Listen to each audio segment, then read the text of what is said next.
આપની જૂની 500 અને 1000ની નોટ બદલી અથવા ખાતામાં જમા કરાવી શકશો। આ માટે આપને એક ફોર્મ ભરવાનું રહેશે। તો શું છે આ ફોર્મ અને કઈ માહિતી તેમાં ભરવાની રહેશે, જાણીએ સંવાદદાતા યશ ભટ્ટ પાસેથી। તો 500 અને 1000ની નોટ હવે જે જૂની નોટ છે તે ગેરકાયદે ગણાશે અને ત્યારબાદ હવે નવી નોટ ઇસ્યુ કરવામાં આવશે બેંક તરફથી। એટલે જો તમારી પાસે જૂની નોટ પડી છે તો તમારે બેંકમાં જઈ અને એ જૂની નોટ આપવાની રહેશે અને ત્યારબાદ તમે નવી નોટ એમની સામે એક્સચેન્જ કરાવી શકો છો અથવા તો તમારા અકાઉન્ટમાં એ જ રકમને ડિપોઝિટ કરાવી શકો છો કે જે હવે નવી નોટ તરીકે તમે જ્યારે પણ તે નાણાં ઉઠાવો ત્યારે તમને મળે છે। તો આ રકમને ખાસ કન્વર્ટ કરવા માટે, મતલબ કે જે જૂની નોટ છે તે બેંકને આપવા માટે તમારે એક ફોર્મ ભરવાનું રહેશે, જે ડિસ્ક્લોઝર ફોર્મ છે કે આ નોટ તમારી પાસે છે, એમાં તમારું નામ રહેશે, તમારું આઈડી પ્રૂફ રહેશે। એ ફોર્મ ઉપર આપણે અત્યારે ખાસ નજર કરીએ, જેની અંદર સમગ્ર ડિટેલ્સ જે છે તે આપની લેવામાં આવશે। આ ફોર્મની અંદર શરૂઆત જે છે તે અહીં ખાસ થાય છે જૂની નોટનું ખાસ 500 અને 1000ની નોટ એક્સચેન્જ કરવા માટેનું આ ફોર્મ છે।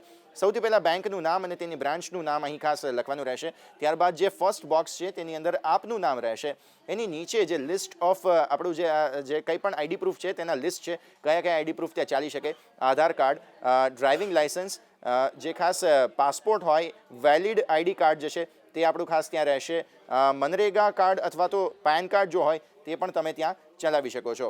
એટલે આ જે વેલિડ આઈડી પ્રૂફ છે તેનું લિસ્ટ જોઈ રહ્યા છે। નીચે જો કોઈ તમે સરકારી કોઈ કેન્દ્રની અંદર કામ કરી રહ્યા હો, ઓર્ગેનાઇઝેશનની અંદર કામ કરી રહ્યા હો, તો એનું જે આઈડી પ્રૂફ હોય એ પણ તમે અહીં આપી શકો છો। તમારે ત્યાં ટિક ખાસ કરવાનું રહેશે। તેની નીચેનું જે બોક્સ આપણે ત્યાં ખાસ જોઈ રહ્યા છીએ તે આઈડેન્ટિફિકેશન નંબર છે, જે નંબર તમારે ત્યાં લખવાનો રહેશે। જો ડ્રાઇવિંગ હોય તો ડ્રાઇવિંગ લાઇસન્સ તમે મૂકી રહ્યા હો તો ડ્રાઇવિંગ લાઇસન્સનો નંબર તમારે મૂકવાનો રહેશે। જો તમે કોઈ પાસપોર્ટ મૂકી રહ્યા છો તો તમારા પાસપોર્ટનો નંબર તમારે ત્યાં લખવાનો રહેશે। તેની નીચે જો વાત કરીએ આપણે તો અહીં ખાસ આપણે જોઈ રહ્યા છીએ 500 અને 1000ની નોટના નંબર્સ તમારે ખાસ અહીં લખવાના રહેશે। કેટલી નોટ તમે જમા કરાવો છો, જે આપણે ખાતામાં જમા કરાવતી વખતે જે સ્લિપ ભરતા હોઈએ છીએ એ જ પ્રકારની સ્લિપનો આ ફિગર આપણે અહીંયા જોઈ રહ્યા છીએ। 500 અને 1000ની નોટ કેટલી છે એ અહીં ખાસ લખવાનું અને એનો જે ગુણાકાર કરીને ટોટલ થતો હોય તે ટોટલ કિંમત અહીં ખાસ લખવાની રહેશે। તો એ ખાસ અહીં લખવાનું રહેશે। આ બોક્સ એના માટે આપવામાં આવ્યું છે। તેની નીચે સિગ્નેચર ઓફ ટેન્ડરર જે બોક્સ છે અહીં આપની સહી રહેશે અને નીચે તારીખ અને સ્થળ ખાસ લખવાના રહેશે। તો આ એ ફોર્મ છે કે જેનું ખાસ